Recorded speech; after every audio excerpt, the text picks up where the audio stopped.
Now, I'm not saying Sonic Frontiers deserves Game of the Year. I don't think anyone's really saying that. Okay, maybe some people are saying that. Some of y'all are tripping when you say that. I looked at the nominations for Best Soundtrack, and I know I'm a little late reacting to this, but there's no sign of Sonic Frontiers on that list. I wouldn't be so pressed about this if the other things on that list were better. All right, so for Game Awards 2022, Best Score in Music, you have A Plague Tale: Requiem. I played the first Plague Tale and I thought the soundtrack was pretty decent, but I don't remember any memorable parts of that soundtrack, so I can't really speak on that. Then you have Elden Ring, which I think there's only one soundtrack on that we all remember.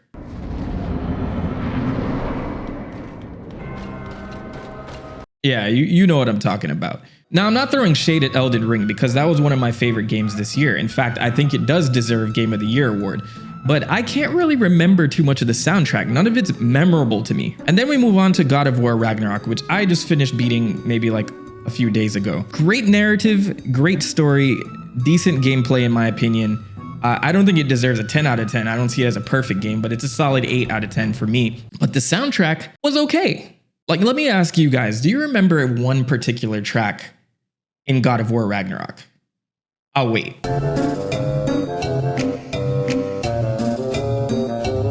Fuck off you fat useless sack of fucking Yankee danky doodle shite. And again, I'm not knocking the quality of the games or the soundtrack for that matter. I think some of these have some pretty decent soundtrack and scores to go along with the action that's happening on screen. All of them fit the atmosphere, but nothing in my mind says I need to go look up this particular soundtrack for this particular game. I mean, shout out to the composer Bear McCreary here, just for that name alone. It sounds like your ancestors were out there at high noon doing a showdown in some saloon way back when. That's a badass name, I'm not gonna lie. And I'm sure that he put in a lot of work on that soundtrack along with his team. But again, I just don't think there were any standout songs within God of War Ragnarok. They were just all meant to fit the scene and just be kind of like in the background, right? So the next one is Metal Hellsinger, which is a rhythm FPS. So I guess it mixes music and metal music with a rhythmic FPS type of gameplay. And I haven't played it.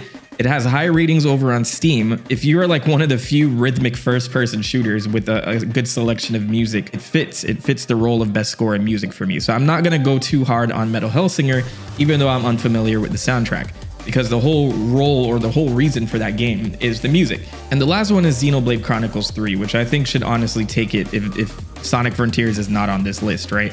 Xenoblade Chronicles 3 had some great music, and honestly, the series has always had some pretty damn good music.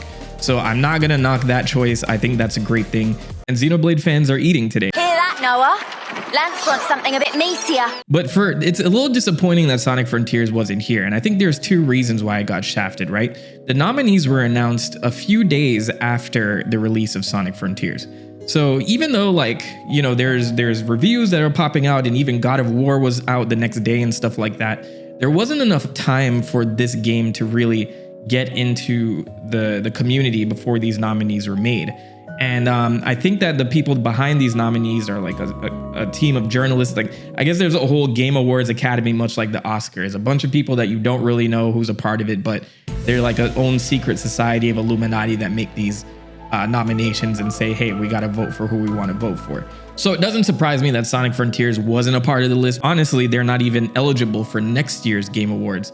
So you would figure like you need more than a few days to absorb a soundtrack and decide what's the best score and music for a particular game. So that's why I don't agree with the cutoff point for the Game Awards, because I feel like a lot of games that are released around this time, and there's a lot of games released around November for the holidays, right? A lot of those don't even have time for people to really consume them before these nominations are made.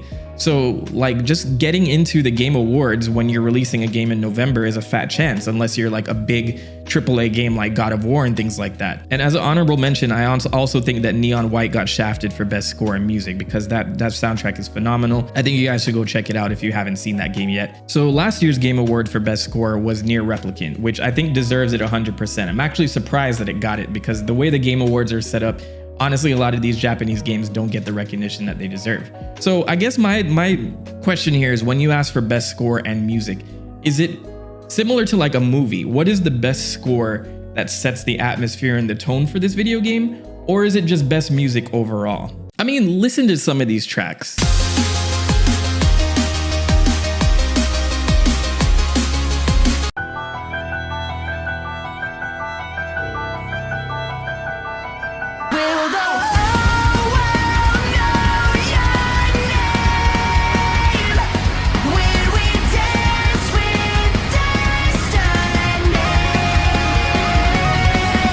mean, the soundtrack for Sonic Frontiers basically covers everything. Or maybe not hardcore hip hop or like mumble rap, which they should do for the next game. Sensational.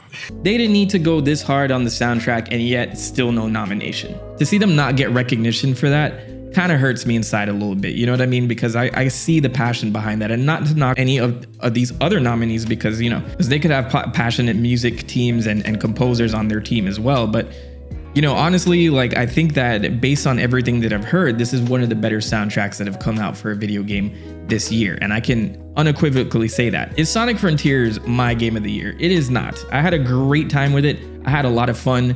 And you can argue whether the game is good or not. I see a lot of discourse in the community regarding that fact, but I enjoyed it. I had a lot of fun.